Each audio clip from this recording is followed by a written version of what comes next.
శాఖ కూడా ఓకే చేసింది. క్యాబినెట్ అప్రూవల్ ఒక్కటే ఆగింది ఆ టైంలో, ఎందుకంటే అప్పటికి ఎలక్షన్స్ వచ్చేసింది కదా. దాన్ని ఇప్పుడు కల్పించారు. ఇప్పుడు ఇది కనుక 55,000 కోట్లకి తీసుకెళ్లి ఉంటే చంద్రబాబు గారి ముద్ర, ఆయన మంత్రివర్గంలో ఉన్నారు కాబట్టి, కేంద్రంలో ఉన్నారు కాబట్టి అన్న. పాతది అప్పుడు జగన్ చెప్పినటువంటిదే కన్ఫర్మ్ అయితే, జగన్ మోడీ దగ్గరికి వెళ్ళి వచ్చినప్పుడు చెప్పింది. అప్పుడు ఆ తర్వాత దశల వారికి ఇది ఈ దశ అయిపోయింది ఆ దశ అయిపోయింది అని విన్నాం, చూసాం మన పత్రికల్లో. ఇప్పుడు ఇవాళ అయ్యిందేంటి, సేమే ఇంకో 300 కోట్లు తగ్గించి మరి ఇస్తున్నారు అక్కడ. కాబట్టి అక్కడ దీంట్లో చంద్రబాబు గారి ముద్ర ఏం లేదు. ప్రతి రూపాయి మోడీ సర్కార్ ఖర్చు పెడతానంది. జగన్ ఉన్నప్పుడు పెట్టారు, ఇప్పుడు పెడుతున్నారు. అంటే 2 రోజుల నుంచి బాబు సాధించారు అనేది మీరు చూసే ఉంటారు, టీడీపీ సోషల్ మీడియాలో బాగా వస్తుంది.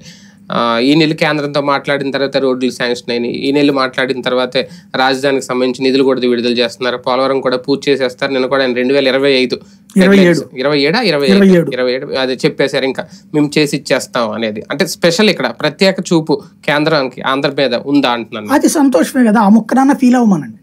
ప్రత్యేక చూపు ఎప్పుడు ఉంది ఆంధ్ర మీద, ఎప్పుడు బాబు గారి వల్ల అది ఇంకా పెరిగింది నేనంటూ. జగన్ గారి దగ్గర లేని ఇప్పుడన్నా ఫీల్ అవుతున్నారు కదా, ఇదే మొక్క చివరి రోజు దాకా ఉండని ఏంటంట. ఇదివరకు కూడా ఇట్లాగే ఇచ్చారు, 4 ఏళ్ళు ఇచ్చాక తీసేసిన రోజున ఎట్లా అన్నారు.